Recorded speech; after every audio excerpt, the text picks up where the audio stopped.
EZ6 Mazda EZ6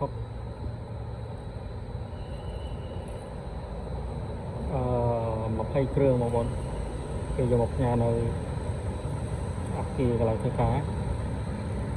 20 គ្រឿងស្អាតដល់គេស្នីសុទ្ធ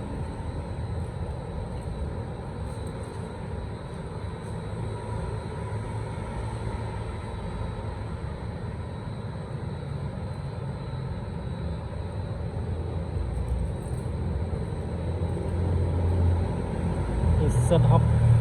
អានេះពណ៌សូស្អាតជាងពណ៌ខ្មៅពណ៌សំងស្អី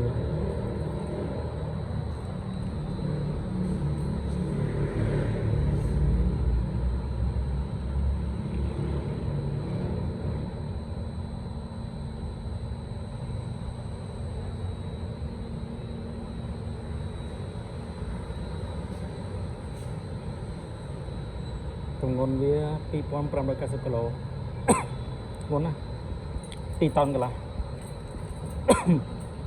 ពួកនេះធ្ងន់ពីច្រើនធ្ងន់ថ្មវាធំថ្មវារត់បាន650 គីឡូ